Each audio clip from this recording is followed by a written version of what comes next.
കേരളത്തിൽ ബി.ജെ.പി. മുന്നേറ്റം നടന്ന ഒരേ ഒരു കോർപ്പറേഷനാണ് തിരുവനന്തപുരം. അവിടെ കടുത്ത മത്സരം കോൺഗ്രസ് കാഴ്ചവെച്ചിട്ടുണ്ട് എന്ന് നമുക്ക് നിഷ്പ്രയാസം പറയാം.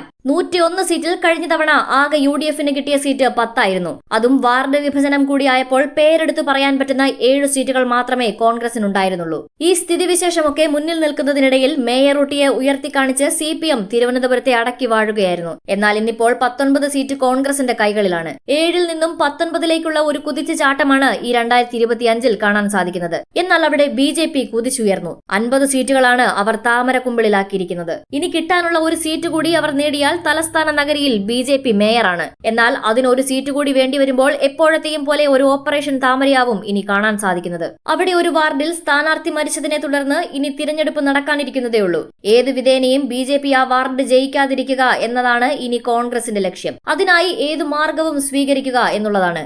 NDAയെ തലസ്ഥാനം ഏൽപ്പിക്കില്ല എന്ന് പറഞ്ഞ KPCC പ്രസിഡന്റ് സണ്ണി ജോസഫ് തലസ്ഥാനത്ത് പ്രാദേശികമായി LDF UDF സഖ്യമുണ്ടാക്കുമെന്ന് ഉറപ്പാണ്. അങ്ങനെ വന്നാൽ UDFന്റെ ശബരിനാഥിനെ മേയറാക്കിയുള്ള വിട്ടുവീഴ്ചകൾക്കാണ് സാധ്യത. 2 സ്വതന്ത്രരെ ഒപ്പം നിർത്താനുള്ള ചർച്ചകളും തുടങ്ങിക്കഴിഞ്ഞിട്ടുണ്ട്. അതേസമയം പുറത്തുനിന്ന് LDFനെ പിന്തുണയ്ക്കുവാനാണോ UDF തീരുമാനമെന്നും വ്യക്തമല്ല.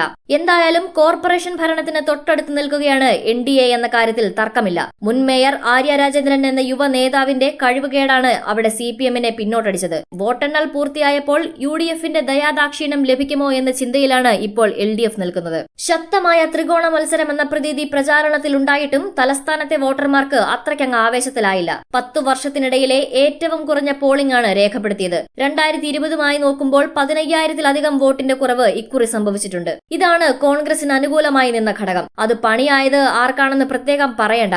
ആ പണി കിട്ടിയത് CPMനാണ്. UDF നേരത്തെ തന്നെ ഒരു കാര്യം ഉറപ്പിച്ചിട്ടുണ്ട്: ഒറ്റയ്ക്ക് ഭരണം കിട്ടില്ല എന്ന കാര്യം. അതേസമയം 2020-ലെ 10 സീറ്റെന്ന നാണക്കേടിൽ നിന്ന് 9 സീറ്റുകൾ അധികമായി പിടിക്കാൻ സാധിച്ചത് നേട്ടം തന്നെയാണ്. അടിയൊഴുക്കുകൾ കൂടി അനുകൂലമായാൽ 35 സീറ്റ് കിട്ടുമെന്ന് കോൺഗ്രസ് പ്രതീക്ഷിച്ചുവെങ്കിലും 20-നടുത്തെത്തിക്കാൻ സാധിച്ചത് നേട്ടം തന്നെയാണ്.